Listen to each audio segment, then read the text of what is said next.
తమ దేశంలోని అక్రమ వలసదారులను స్వదేశాలకు పంపించే కార్యక్రమం నిర్విరామంగా కొనసాగిస్తుంది అమెరికా. ఇప్పటికే 104 మంది భారతీయ అక్రమ వలసదారులను పంపేసిన అగ్రరాజ్యం మరికొందరిని 2 విడతలుగా పంపుతుంది. ట్రంప్ ప్రభుత్వం తీసుకున్న ఈ నిర్ణయాన్ని ప్రధాని మోడీ కూడా స్వాగతించారు. అక్రమ వలసలకు తాము వ్యతిరేకమని స్పష్టం చేశారు. మరోవైపు అక్రమ వలసదారుల విమానాన్ని అమృత్సర్ దింపడాన్ని తప్పుపట్టారు పంజాబ్ సీఎం భగవంత్ మాన్. అయితే ఆయన అవగాహన లేకుండా కుట్ర సిద్ధాంతాలు ప్రచారం చేస్తున్నారని తిప్పుకొట్టారు బీజేపీ నేతలు. ప్రపంచంలో వలసలు కొత్తేమీ కాదు. ప్రాచీన కాలం నుంచి ఇవి కొనసాగుతున్నాయి. చరిత్రను గమనిస్తే ఒక ప్రాంతం నుంచి మరో ప్రాంతానికి, ఒక దేశం నుంచి మరో దేశానికి నిరంతరాయంగా కొనసాగాయి. ఉపాధి అవకాశాల కోసం, మెరుగైన జీవితం కోసం ప్రజలు ఇలా తరలి వెళ్తుంటారు. ఆధునిక కాలంలో చదువుల కోసం విద్యార్థులు విదేశాలకు వెళ్లటం ఎక్కువైంది.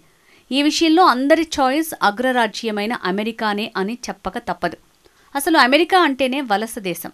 అక్కడి స్థానికుల కన్నా యూరోప్ దేశాల నుంచి వలసపోయి స్థిరపడిన వారే ఎక్కువ.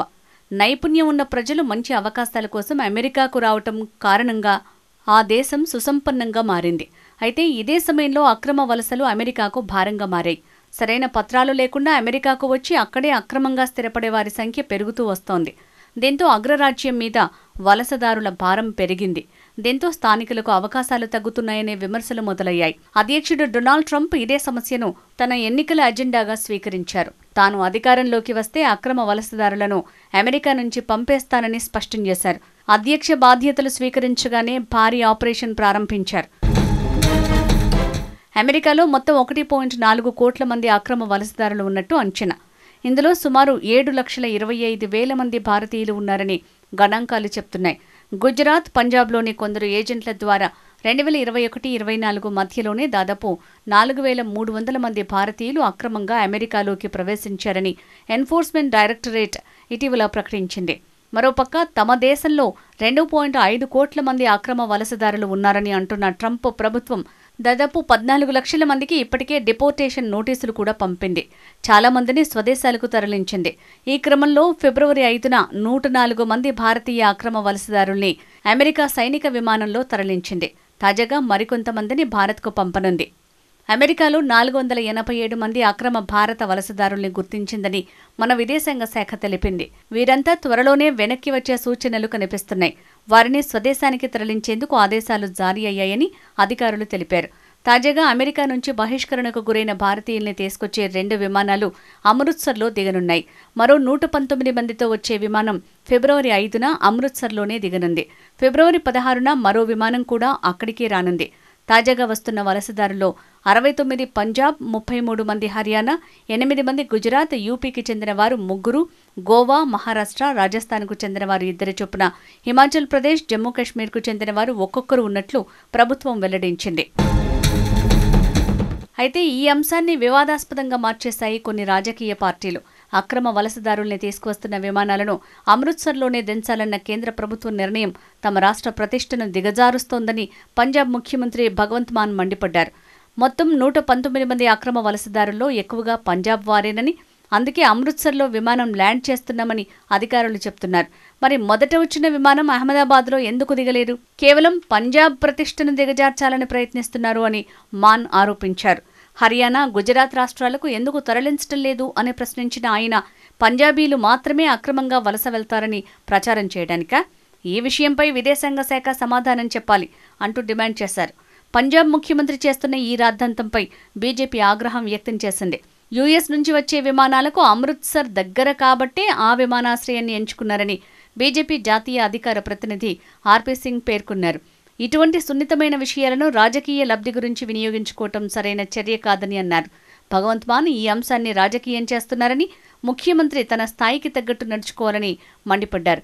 ఈ విషయంపై అవగాహన లేని పంజాబ్ సీఎం కుట్ర సిద్ధాంతాలను ప్రచారం చేస్తున్నారని ఆరోపించారు. మరోవైపు ఆమ్ ఆద్మీ పార్టీ నేతలు దేశ భద్రత గురించి ఎప్పుడూ పట్టించుకోలేదని, రాజకీయాలు చేయటానికి ఎక్కడ అవకాశం కుదురుతుందా అని ఎదురుచూస్తుంటారని బీజేపీ ఎంపీ ప్రవీణ్ ఖండేల్వాల్ విమర్శించారు. మరోవైపు అమెరికాలో అక్రమంగా నివసిస్తున్న విదేశీయులను వారి స్వదేశాలకు పంపే విషయంలో ట్రంప్ తీసుకుంటున్న చర్యలకు ప్రధాని మోడీ మద్దతు పలికారు.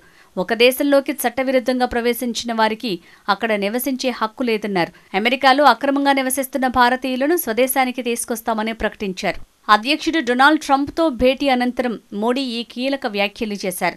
అమెరికాలో అక్రమంగా నివసిస్తున్న భారతీయులను స్వదేశానికి తీసుకొస్తాం. మానవ అక్రమ రవాణాను అడ్డుకోవటానికి ప్రయత్నాలు జరగాల్సి ఉంది. ఒక దేశంలోకి చట్టవిరుద్ధంగా ప్రవేశించిన వారికి అక్కడ నివసించే హక్కు ఉండదు. ఈ విధానం ప్రపంచం అంతటికీ వర్తిస్తుందన్నారు.